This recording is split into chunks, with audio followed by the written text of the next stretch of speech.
Cockroach जनता party सुनने में बड़ा अजीब लग रहा होगा, लेकिन ये कॉकरोच जनता पार्टी बनी कैसे?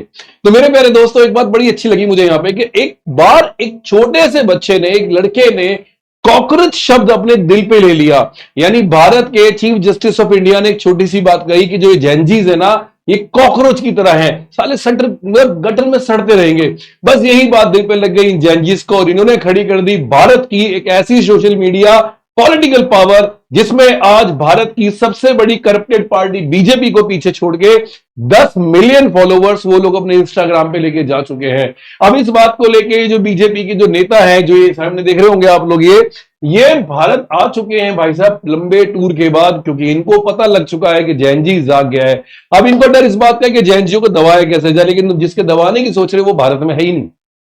वो दूसरे देश में बैठ के तुम्हारे खिलाफ तगड़ी प्लानिंग कर रहे हैं, क्योंकि तुम्हारी जो हरकतें रही है ना इन कुछ दिनों में, नीट का पेपर लीक, सीबीएसई का पेपर लीक, एसएससी का पेपर लीक, एनडीए का पेपर लीक, मेरे भाई ऐसा कौन सा पेपर है जो लीक ना हुआ हो? और तुमने इस पे क्या काम किए और क्या नहीं किए? तुम्हारा एक भी मंत्री अभी तक इस्तीफा देके हटा नहीं हटा। चीफ जस्टिस ऑफ इंडिया बोल रहे भाई साहब कॉकरोच है। लो भाई साहब, इन कॉकरोच ने एक पार्टी ऐसी खड़ी कर दी, तुम्हारी तो बैंड बज गई आगे। अब मेरे दोस्तों यहां पे देखते हैं, अब ये दो पॉलिटिकल पार्टी, एक वो जो जेनजीज की है और दूसरी वो जो भारत की सबसे बड़ी पॉलिटिकल पार्टी है, जो इलेक्शन भी पता नहीं कैसे जीतती है, अभी तक किसी को पता ही नहीं चला। मेरे भाई बीजेपी 18.4 हजार इनकी पोस्ट है, 8.7 मिलियन फॉलोवर्स है, और ये 5 दिन की पार्टी मेरे बच्चे, जिसमें 10.7 मिलियन फॉलोवर्स है और 56 पोस्ट है ओनली। मात्र 5 दिनों में जैनजीज ने सबसे पहले अपनी एक सोशल मीडिया पावर दिखा दी कि भैया अब हम जाग चुके हैं। तुम सालों, कोई बंदा अपनी नौकरी से घर से आ रहा है और या नौकरी से जा रहा है और वो आके एक गड्ढे में गिर जाए, जिम्मेदारी के नाम पे बाबा जी का टुल्लू, तुम घुस देते ही नहीं, बस 2 लाख रुपए दिए। आज उसके पिताजी लंदन छोड़ के, मतलब इंडिया छोड़ के लंदन जा चुके हैं। कारण क्योंकि उसे पता है कि भारत में न्याय नहीं मिलने वाला है। ऐसे ही दिल्ली में एक बच्चा एक गड्ढे में गिर गया था, बच्चे की मौत हो गई, जिम्मेदारी किसने ली? किसी ने नहीं ली। बिहार में समस्तीपुर में एक पुल गिर गया, जिम्मेदारी ली? किसने ली। गुजरात में एक पुल गिरा, बहुत सारे लोग मिले, जिम्मेदारी ली? किसने ली। मथुरा के अंदर यमुना में बहुत सारे लोग डूब गए, जिम्मेदारी ली? किसने ली। एमपी के जबलपुर में एक नदी में, डैम के अंदर बहुत सारे लोगों की डेथ हो गई, जिम्मेदारी ली? किसने ली। यानी finally who is responsible for this loss? No one. आपके पास पैसा है, 2 लाख रुपए दिए और आपने सबको शांत कर दिया। हो सकता है कि आने वाले समय में कोई ऐसा बड़ा मुद्दा उठा दिया जाए, लोग इसको भूल जाए, लेकिन याद रखना ये भूलने वाली बात नहीं है। ये कॉकरोच जनता पार्टी इस बार धो देगी तुम्हें अच्छी तरह से, क्योंकि तुम्हारे कर्म ही ऐसे थे।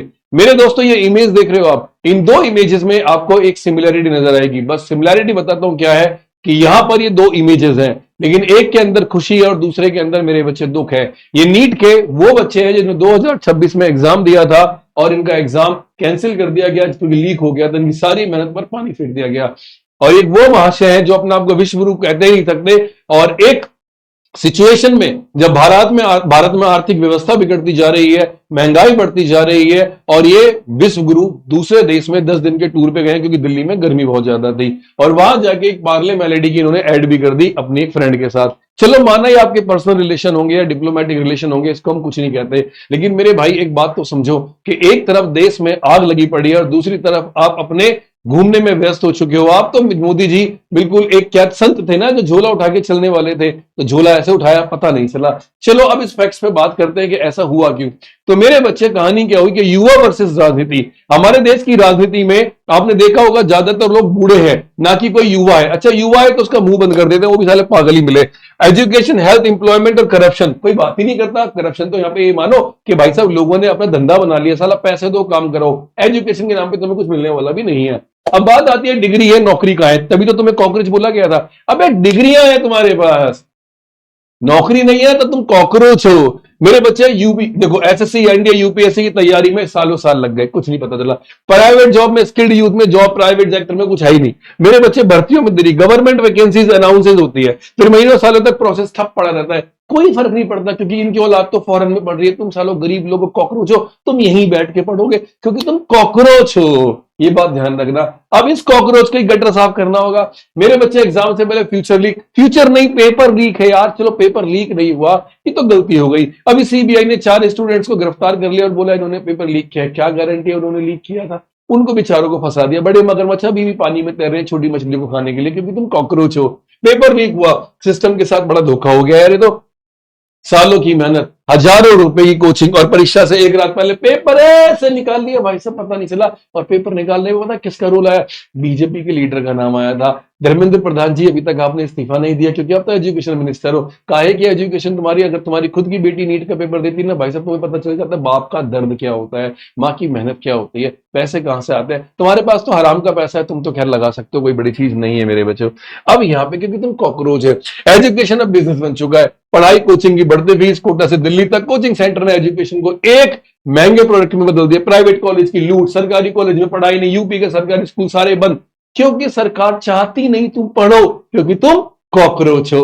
ध्यान रखना मेरे बच्चे, ठीक है। अगला, बीमारी से ज्यादा इलाज पे खर्चा हो रहा है मेरे भाई, ध्यान से देखो। स्वास्थ्य एक बुनियादी अधिकार, भारत में हेल्थ केयर के नाम पे बाबा जी का ठुल्लू, क्योंकि तुम कॉकरोच हो, तुम्हें कुछ मिलने वाला नहीं है मेरे बच्चे। किसी भी हॉस्पिटल में चले जाओ, बस आपको एक इंजेक्शन लगा दिया जाएगा, अगले दिन तुम जिंदा ही रहोगे। क्यों? क्योंकि तुम प्राइवेट हॉस्पिटल में गए नहीं। दिल्ली का जीटीबी हॉस्पिटल है, बस चले जाओ, जिंदा जाओगे, मरे हुए वापस आओगे, क्योंकि भाई प्राइवेट हॉस्पिटल बहुत सारे हैं उस इलाके में।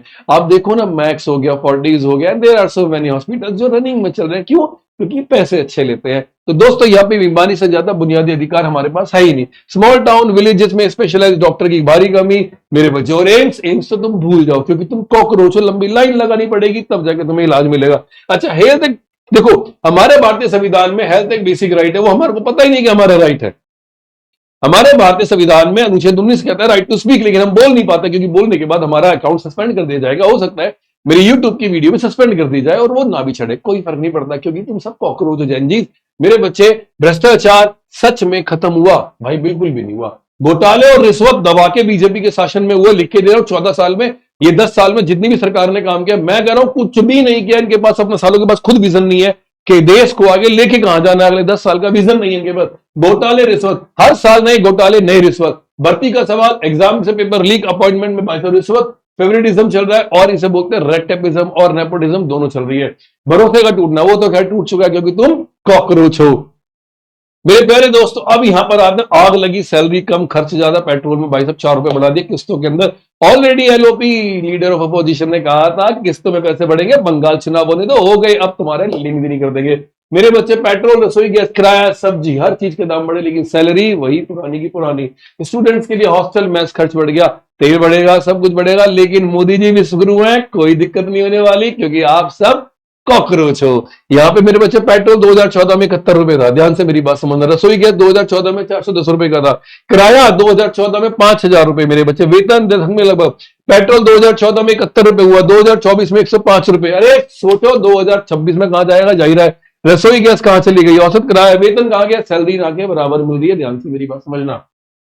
उसके बाद मेरे बच्चे, कम ज्यादा या सिर्फ प्रचार? मेरे बच्चे, पीआर यानी सीधा सीधा ब्रांडिंग पे खेल किया जा रहा है, दिखावा ज्यादा, काम ना के बराबर। स्टाफ को बोल दिया गया फोटोशूट पूरा होना चाहिए। साला मेट्रो में जाएंगे मंत्री जी, लेकिन पीछे से कैमरामैन जरूर चलेगा। साइकिल चलाएंगे क्योंकि मोदी जी ने कहा तेल की बचत करो। अरे भाई, तेल की बचत कैसे करें? तो हमसे होगा ही नहीं। तो यहाँ पे आता है रियल इश्यू, पीछे रह जाता है, ऑनलाइन ब्रांडिंग पूरी होती है और इमोशनल पॉलिटिक्स पूरी की पूरी खेली जाती है। क्योंकि जाहिर सी बात है, भारत में कुछ बाबा ऐसे बन गए जो आजकल नासा में भी जाके उन लोगों को ट्रेनिंग देने वाले हैं, साइंटिस्ट को, अपनी जादुई शक्ति से। लेकिन उन्हें ये नहीं पता बाबा को कि जादुई शक्ति नासा में काम नहीं आने वाली है। ये सिर्फ भारत के कुछ मूर्ख लोग हैं जो तुम्हें फॉलो कर रहे हैं। अगर तुम्हारे अंदर दम है तो इन्हें अनसब्सक्राइब करो, मेरे बच्चों अनफॉलो कर दो, क्योंकि आप लोग कॉकरोच हो। मेरे बच्चों यहां ध्यान रखना, युवा आखिर चाहता क्या है? अब आते हैं मेन मुद्दे पे। रोजगार सबसे पहली और सबसे जरूरी मांग, यानी फर्स्ट प्रायोरिटी पे सबसे इंपॉर्टेंट क्या होना चाहिए? एम्प्लॉयमेंट। अब ये एम्प्लॉयमेंट कब मिलेगा? जब आप इसको फर्स्ट प्रायोरिटी पे रखोगे। दूसरा, सस्ती शिक्षा, हर तबके के लिए इक्वल एजुकेशन होनी चाहिए। वो सिर्फ संविधान में है, लेकिन रियल में बिल्कुल भी नहीं है। तो यहां पर आ गया, दूसरे नंबर पे आप एजुकेशन को रखो। तीसरे नंबर पे आप रखो बेटर हेल्थ केयर, जो तुम्हारे पास बिल्कुल भी नहीं है। बच्चा भूख से मर जाता है, एम्बुलेंस टाइम से नहीं आती, आती है तो बहुत पैसे मांगती है। तो इलाज का डर नहीं, भरोसा चाहिए, जो यहां मिलना बड़ा मुश्किल है भारत के अंदर। चौथा, ट्रांसपेरेंट एग्जाम्स, मेहनत को उसका हक मिले, वो पॉसिबल नहीं है, क्योंकि बीजेपी के लीडर्स ऑलरेडी इसमें इन्वॉल्व कहीं ना कहीं है। और पांचवा, भ्रष्टाचार मुक्त सिस्टम। अबे ये तो तुम भूल जाओ, तुम्हारे बस की नहीं है। भारत और भ्रष्टाचार पॉसिबल ही नहीं है। ये एक ही सिक्के के दो पहलू हो चुके हैं, क्योंकि भारत में भ्रष्टाचार की जड़ें इतनी ज्यादा फैल चुकी है कि अब आपको खुद नहीं पता होगा कि आप उस भ्रष्टाचार के शिकारी कब बनने जा रहे हो। मेरे प्यारे बच्चों, सवाल, देश का भविष्य कौन बदलेगा? मैं बताता हूं। यहां पे जवाब आईने में है, युवा तुम खुद बदलोगे, तुम यंगस्टर्स हो, जेनजीज हो, अपना भविष्य खुद बदलने का अधिकार रखते हो। यहां पर याद रखना, वोट वाइजली करो, इमोशनल नहीं, इशू देखकर वोट करो। इशू के नाम पे तुम क्या करते हो, 500 रुपए में तुम बिक जाते हो क्योंकि तुम कॉकरोच हो। अगर बिकना छोड़ दोगे ना तो भाई साहब वोट नहीं बिकेगा इनका। ये ध्यान करना कि अगर आप बिक रहे हो तो ये देश बिक रहा है। यहां पे क्वेश्चन एवरी पार्टी, कोई भी हो, जवाब मांगने का हक तुम्हारा है, लेकिन इनके पास जवाब नहीं है। इनके पास एक ही जवाब है, गुड क्वेश्चन, गुड क्वेश्चन, ये वाला जवाब इनके पास आएगा। Real issue first, education, employment, health, और यही है मेरे बच्चे असली मुद्दे। अगर आप लोगों को ये वीडियो अच्छी लग रही है ना, शेयर कर दो मेरे दोस्तों, क्योंकि ये कॉकरोच जनता पार्टी अब रुकने वाली नहीं है। और ध्यान रखना जैनजीज, सच में रुकना मत, ये लड़ाई तुम्हारे अपने हक की है। जय हिंद एंड वंदे मातरम।